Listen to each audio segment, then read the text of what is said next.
Hello everyone, welcome to my channel Deepti's Kitchen. ഇന്ന് ഞാൻ വന്നിട്ടുള്ളത് ഒരു easy paneer butter masala recipe ആയിട്ടാണ്. ചപ്പാത്തിയുടെ കൂടെ കഴിക്കാനായിട്ട് വളരെയധികം ടേസ്റ്റി ആയിട്ടുള്ള ഒരു കറിയാണ്. അതുപോലെ തന്നെ വെജിറ്റേറിയൻസിൻ്റെ ഏറ്റവും ഫേവറേറ്റ് ആയിട്ടുള്ള ഡിഷാണ് പനീർ മസാല. അപ്പോൾ വീഡിയോ എല്ലാവരും സ്കിപ്പ് ചെയ്യാതെ ഫുള്ള് കാണുക, നമ്മുടെ ചാനലിനെ സപ്പോർട്ട് ചെയ്യുക. അപ്പോൾ നമുക്ക് എങ്ങനെയാണ് പനീർ മസാല ഉണ്ടാക്കുന്നതെന്ന് നോക്കിയാലോ. ആദ്യം തന്നെ നമുക്ക് പനീർ ക്യൂബ്സ് ഫ്രൈ ചെയ്തെടുക്കണം. അതിനായിട്ട് ഞാനിവിടെ ഫ്രോസണായിട്ട് പനീർ ക്യൂബ്സ് വാങ്ങാൻ കിട്ടും. അത് ഒരു 250 ഗ്രാം വരുന്നുണ്ട്. അത് നമ്മൾ ബട്ടറിൽ ഫ്രൈ ചെയ്തെടുക്കുകയാണ് ചെയ്യുന്നത്. അപ്പോൾ ചൂട് കട്ടിയുള്ളൊരു പാൻ അടുപ്പിൽ വെക്കുക. എന്നിട്ട് ഇതിലേക്ക് 50 ഗ്രാം ബട്ടർ ഇട്ട് കൊടുക്കുക. ഈ ബട്ടർ മെൽറ്റായി വരുമ്പം നമുക്ക് ഫ്രോസണായിട്ടുള്ള പനീർ ഫ്രൈ ചെയ്തെടുക്കണം. പാക്കറ്റിൽ നിന്ന് പൊട്ടിച്ചതിന് ശേഷം പനീർ കുറച്ച് നേരം ഒന്ന് വെള്ളത്തിലിട്ട് വെച്ചാൽ ആ ഫ്രോസണായിട്ടിരിക്കുന്നതൊക്കെ മാറി വരും. എന്നിട്ട് നമുക്കത് ബട്ടറിലിട്ട് ഫ്രൈ ചെയ്തെടുക്കാം. ഒരുപാട് ഡീപ്പ് ഫ്രൈ വേണ്ട, ജസ്റ്റ് ചെറുതായിട്ട് ഒന്ന് ഫ്രൈ ആയി കിട്ടിയാൽ മാത്രം മതി. ഇപ്പോൾ പനീർ ക്യൂബ്സ് എല്ലാം ചെറുതായിട്ട് ഫ്രൈ ആയി വന്നിട്ടുണ്ട്. ഇത്രയും ഫ്രൈ ആവേണ്ട ആവശ്യമേ ഉള്ളൂ, ഡീപ്പ് ഫ്രൈ വേണ്ട. അപ്പോൾ നമുക്കിത് വേറെ ഒരു പാത്രത്തിലേക്ക് മാറ്റി വെക്കാം. അടുത്തത് ഇനിയും ഇതേ പാനിലേക്ക് തന്നെ, ഈ സെയിം ബട്ടറിലേക്ക് തന്നെ നമുക്ക് ചെറുതായിട്ട് അരിഞ്ഞ വെളുത്തുള്ളി, ഇഞ്ചി, പച്ചമുളക് ഇട്ട് കൊടുക്കാം. ഇതിനിയിപ്പം ചെറുതായിട്ട് കട്ട് ചെയ്യാതെ നിങ്ങൾക്ക് ഡയറക്റ്റ് വേണമെങ്കിൽ ചതച്ചിട്ടോ അല്ലെങ്കിൽ പേസ്റ്റ് ആക്കിയിട്ടാണെങ്കിലും നമുക്ക് ചേർക്കാം.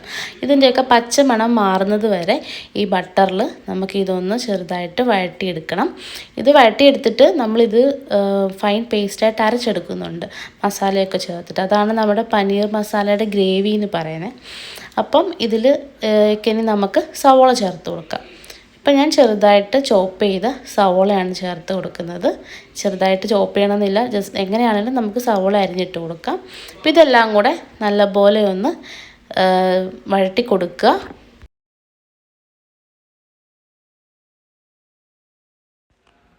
ഇപ്പോൾ നമ്മുടെ സവോളയെല്ലാം നല്ല വഴന്ന് വന്നിട്ടുണ്ട്. ഇതിൻ്റെ ഇടയ്ക്ക് ഞാൻ കുറച്ച് കാഷ്യൂ നട്ട്സ് ചേർത്തിട്ടുണ്ടായിരുന്നു. ആ വീഡിയോ കട്ടായി പോയതാണ്.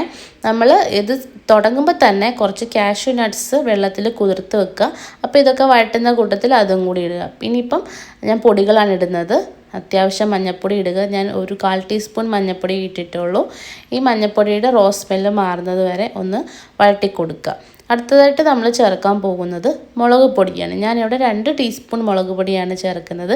നിങ്ങളുടെ എരിവിനനുസരിച്ച് നിങ്ങൾക്ക് അത് കൂട്ടുകയോ കുറയ്ക്കുകയോ ചെയ്യാം. അപ്പോൾ ഇതിൻ്റെയും പച്ചമണം മാറുന്നത് വരെ ചെറുതായിട്ടൊന്ന് റോസ്റ്റ് ചെയ്യുക.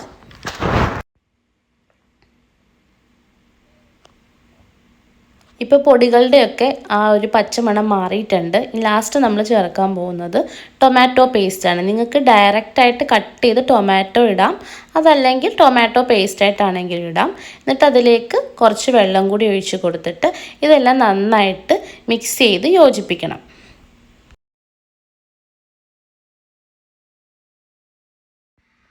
ഇനിയിപ്പോൾ നമ്മൾ ഈ മിക്സ് ചെയ്തതെല്ലാം കൂടി തണുത്ത് കഴിയുമ്പം നമ്മുടെ മിക്സിയുടെ ചെറിയ ജാറിലേക്ക് മാറ്റിയിട്ട് നല്ല ഫൈൻ പേസ്റ്റായിട്ട് അരച്ചെടുക്കുക. അടുത്തായിട്ട് ആ സെയിം പാനിലേക്ക് തന്നെ കുറച്ച് ഓയിൽ ഒഴിക്കുക. ഇതിലേക്ക് ഒരു 1/4 ടീസ്പൂൺ ജീരകം, നല്ല ജീരകം ഇടുക. എന്നിട്ട് ഒരു ചെറിയ പീസ് കറുവാപ്പട്ടയും കൂടി ചേർത്ത് കൊടുക്കുക. നിങ്ങൾക്ക് ഫ്ലേവറിന് വേണമെങ്കിൽ വേറെ ഗരം മസാലയുടെ ബാക്കി സ്പൈസസ് കൂടി വേണേൽ ചേർക്കുക. ഞാനിപ്പോൾ ഇത് മാത്രമേ ചേർക്കുന്നുള്ളൂ. എന്നിട്ട് നമ്മൾ ഇതിലേക്ക് ആ അരച്ച് വെച്ച പേസ്റ്റ് ഉണ്ടല്ലോ, നമ്മളിപ്പോൾ തയ്യാറാക്കിയ ഗ്രേവി, ഇത് നമ്മൾ കുറച്ചായിട്ട് ചേർത്ത് കൊടുത്തിട്ട് ഇത് ഫുള്ള് കംപ്ലീറ്റ് നല്ലപോലെ ഇളക്കിയെടുക്കുക. ആവശ്യത്തിന് വെള്ളം കൂടി ചേർത്തിട്ട് വേണം ഈ ഗ്രേവി നല്ലപോലെ മിക്സ് ചെയ്തെടുക്കാനായിട്ട്. നല്ലപോലെ ഇളക്കി ഇതെല്ലാം ഒരുപോലെ യോജിപ്പിച്ചതിന് ശേഷം നല്ലപോലെ തിളയ്ക്കണം. പിന്നെ ഉപ്പിട്ട് കൊടുക്കുക. തുടക്കത്തിൽ നമ്മൾ സവോള വഴറ്റുന്ന സമയത്ത് അത് പെട്ടെന്ന് വഴന്ന് വരാനായിട്ട് നമുക്ക് കുറച്ച് ഉപ്പ് ചേർത്ത് കൊടുക്കാം. അപ്പോൾ അതനുസരിച്ചിട്ടേ പിന്നീട് ഉപ്പ് ചേർക്കാവുള്ളൂ. അതല്ലെങ്കിൽ ഇപ്പം നമുക്ക് ഇതിലേക്ക് ആവശ്യത്തിനുള്ള ഉപ്പ് ചേർത്ത് കൊടുക്കുക. എന്നിട്ട് ഇതെല്ലാം നല്ലതായിട്ട് ഒന്ന് ഇളക്കി ഇത് ചെറുതായിട്ടൊന്ന് തിളച്ച് വരണം. എന്നിട്ടാണ് നമ്മൾ ഫ്രൈ ചെയ്ത് വെച്ചിരിക്കുന്ന പനീർ ക്യൂബ്സ് ഇതിലേക്ക് ആഡ് ചെയ്ത് കൊടുക്കുന്നത്. ഇപ്പോൾ ഇതൊക്കെ നല്ലപോലെ തിളച്ച് വന്നിട്ടുണ്ട്. ഇനി നമുക്കിതിലേക്ക് ഫ്രൈ ചെയ്ത് വെച്ചിരിക്കുന്ന പനീർ ക്യൂബ്സ് ആഡ് ചെയ്ത് കൊടുക്കാം. ഉപ്പ് നിങ്ങളുടെ ടേസ്റ്റ് അനുസരിച്ച് അഡ്ജസ്റ്റ് ചെയ്യുക കേട്ടോ. ഒരിക്കലും കൂട്ടിയിടാൻ പാടില്ല. ഇച്ചിരി കുറച്ചിട്ട് നമുക്ക് പിന്നീട് ടേസ്റ്റ് നോക്കിയിട്ട് എത്രയാണെന്ന് വെച്ചാൽ ഇട്ട് കൊടുക്കാം. അപ്പോൾ ഇത് അത്യാവശ്യം എല്ലാം സെറ്റായിട്ടുണ്ട്. ഇപ്പോൾ ഞാൻ ലാസ്റ്റ് ഇതേ പനീർ ക്യൂബ്സാണ് ഇതിലേക്ക് ഇട്ട് കൊടുക്കുന്നത്. ഇതെല്ലാം കൂടെ നല്ലപോലെ മിക്സ് ചെയ്തെടുക്കുക. അപ്പോൾ നമ്മുടെ പനീർ ബട്ടർ മസാല ഏകദേശം റെഡി ആയിട്ടുണ്ട്. ഏറ്റവും അവസാനമായിട്ട് കുറച്ച് കസൂരി മെതി, അതായത് നമ്മുടെ മല്ലിച്ചപ്പ് ഉണങ്ങിയതിനെയാണ് കസൂരി മെതി എന്ന് പറയുന്നത്.